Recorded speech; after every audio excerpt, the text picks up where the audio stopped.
नमस्कार, मैं हूं आपके साथ पूर्वी राय और आप देख रहे हैं प्राइम टाइम न्यूज। यह खबर आ रही है उत्तर प्रदेश के फर्रुखाबाद से, जहां निकाय चुनाव को लेकर नगर पंचायत मोहम्मदाबाद से आम आदमी पार्टी के प्रत्याशी राजेश कुमार यादव रिटायर्ड एसपी चुनाव को लेकर व विकास के मुद्दों को लेकर खास बातचीत की गई। आइए बताते हैं आपको बातचीत के प्रमुख अंश। परिचय जानना चाहूँगा। मेरा नाम राजेश सिंह यादव है। मैं रिटायर्ड डिप्टी एसपी जी लखनऊ से पेंशन पे रह रहा हूँ जी और यहाँ जुलाई 2022 से जी आवास कर रहा हूँ जी और आम आदमी पार्टी से मैं जुड़ा हूँ जी और ये आम आदमी पार्टी के द्वारा मुझे यहाँ का प्रभारी बनाया गया है जी और नगर पंचायत चुनाव के लिए जी नामित किया गया है। जी तो मैं नगर पंचायत मोहम्मदाबाद का चुनाव जी लड़ रहा हूँ। बिल्कुल। तो सबसे पहले ये जानना चाहूँगा आपसे कि किन किन मुद्दों पर आप चुनाव लड़ेंगे, किस तरह के आपके विकास के मुद्दे होंगे? नहीं, हमारे क्षेत्र में सभी जो भी ग्रामीणों की समस्याएं हैं जी जैसे साफ सफाई, जल आपूर्ति, जी चिकित्सा के संबंध में, जी इस संबंध में हम जो है गांव के समस्याओं को देखते हुए जी जैसे भवन आवंटन के संबंध में, जी कॉलोनी जो आवंटित की जाती जी है उस संबंध में जी जो भी लोगों की समस्याएं हैं उनका निराकरण करेंगे। जी दूसरी चीज़, हमारी आम आदमी पार्टी का जो मोटो है वो भ्रष्टाचार मुक्त हम लोग कार्य प्रणाली लाना चाहते हैं। जी तो इस संबंध में हम कार्य करेंगे। क्षेत्रों में हम गए हैं तो हमने देखा है कि ज़्यादातर क्षेत्रों में जल की बहुत समस्या है। लोगों के लिए पानी पीने के लिए नहीं है। अगर एक जगह नल 4 लगे हुए हैं तो फिर 40 मीटर तक कोई नल नहीं लगा है। जी तो इस तरीके से लोगों को इसकी शिकायत लोग कर रहे हैं जी कि पानी की समस्या जो है हमारी नहीं सही है। दूसरे गांव की नालियां भी जो है साफ सफाई जो है ढंग से करानी है, व्यवस्थित नालियां नहीं बनवानी है। जी लाइट की भी समस्या है। जी इन सब समस्याओं को हम दूर करेंगे यदि हमको नगर पंचायत में जी अध्यक्ष के पद पर चुना जाता है। कई ऐसे कार्य जो आपके यहाँ पहले से भी प्रत्याशी रह चुके हैं, उन्होंने कंप्लीट नहीं किए, तो उसमें आप किस तरीके से अपनी भूमिका को अदा करेंगे और किस तरीके से उन कार्यों को आप कंप्लीट करेंगे अगर आप चेयरमैन के पद पे अध्यक्ष चुने जाते हैं? मैं अगर अध्यक्ष चुना जाता हूँ और जो पुराने प्रत्याशियों के द्वारा कार्य करे गए हैं जी तो मैं उनको कार्यों को, यदि वो सही हैं तो उनको पूरा करने का प्रयास करूंगा। जी क्यों नहीं सही पूरे हुए तो समय से कहने का मतलब ये है जो कार्य कंप्लीट नहीं हुए हैं हाँ उनको पुराने प्रत्याशियों द्वारा, उनको आप किस तरीके से कंप्लीट करेंगे और क्या स्ट्रेटेजी यूज करेंगे? नहीं, उनको पूरा कराएंगे, उसको निष्पक्ष भाव से हम पूरा कराएंगे उनको। कोई ऐसे कार्य जो ना कंप्लीट हुए हो पिछले प्रत्याशियों द्वारा? तो उनका फंड आया होगा, जो उनका फंड आया होगा, यदि फंड मौजूद होगा जी तो उनको पूरा किया जाएगा, नहीं तो फंड की कार्रवाई के लिए लिखापड़ी की जाएगी जी और फंड मंगाया जाएगा, पूरा किया जाएगा। समस्याएं किस तरीके से आ रही हैं? वोटर्स के बीच में जाते हैं, कितना एरिया अभी तक आपने कवर किया है?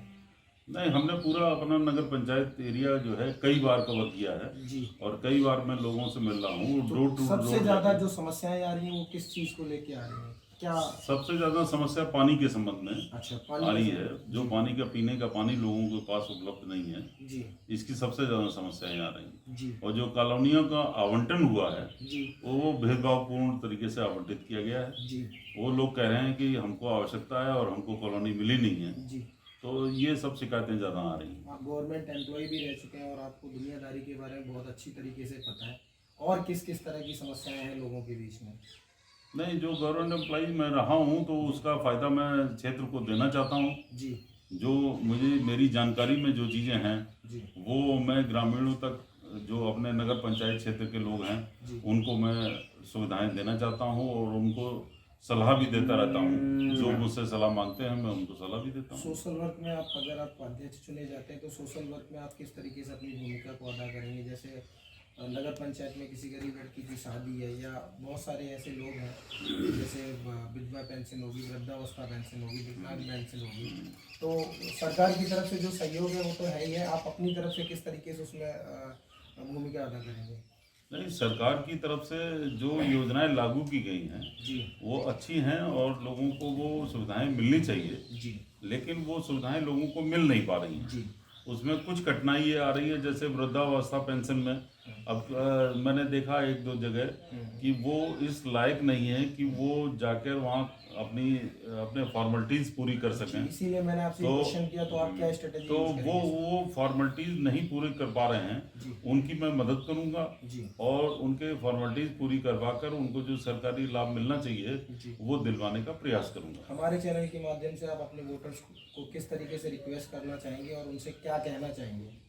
नहीं, मेरा अपना सीधा विचार ये है जी कि हमारी आम आदमी पार्टी ने दिल्ली में बहुत अच्छा कार्य किया है जी और वहाँ पर उन्होंने क्या नाम विद्युत व्यवस्था मुफ्त दी है जी और वृद्धावस्था पेंशन तो दी है, साथ में वृद्धों के लिए जो है तीर्थ यात्रा की व्यवस्था की है। जी स्त्रियों के लिए फ्री बस यात्रा की व्यवस्था की है। जी इसी तरीके से मोहल्ला क्लिनिक जी आदि की सुविधा वहाँ उपलब्ध कराई है। शिक्षा का अच्छा विकास किया है। जी तो हम चाहते हैं कि यदि आम आदमी पार्टी सरकार जी यहाँ बनाती है यूपी में, तो और हमारी ये नगर पंचायत में हम नियुक्त होते हैं तो ज़्यादा से ज़्यादा व्यवस्थाएं यहाँ लाने का प्रयास करेंगे। जी जैसे मोहल्ला क्लिनिक जो है जी वो कराया जा सकता है, जैसे दिल्ली में मोहल्ला क्लिनिक चल रहा है जी वैसे ही यहाँ पर भी ये व्यवस्था लागू की जा सकती है। जी शिक्षा के क्षेत्र में भी विकास किया जा सकता है। इसी तरीके से मेरी एक और राय है कि यहाँ पूरे मोहम्मदाबाद क्षेत्र में जी कोई स्टेडियम नहीं है, जी तो एक स्टेडियम का निर्माण होना चाहिए जी जिसमें पूरे नगर पंचायत क्षेत्र के बच्चे जी खेल कूद सकें और खेल कूद के आगे बढ़ सकें। यानी कि कंपटीशन जितने में यंगस्टर्स हों उनका जो माइंड है वो एक खेल की तरफ जागृत हो। जी। इसी तरीके से हमारे एक पार्टी के द्वारा एक स्लोगन जारी किया गया है जी कि हाउस टैक्स हाफ और वाटर टैक्स माफ। जी तो इन चीज़ों को हम लोग लागू करेंगे जी और नगर पंचायत के गंदे पानी का निकास की व्यवस्था जो नहीं है जी उसको करवाएंगे। जी हमने एक अपने घोषणा पत्र में भी 10 पॉइंट दिए हैं जी जिसमें ये इन सब व्यवस्थाओं को हम लागू करवाएंगे। चलिए, धन्यवाद। हमारी शुभकामनाएं आपके साथ हैं। नमस्कार। नमस्कार। तमाम महत्वपूर्ण खबरों के लिए देखते रहिए प्राइम टाइम न्यूज।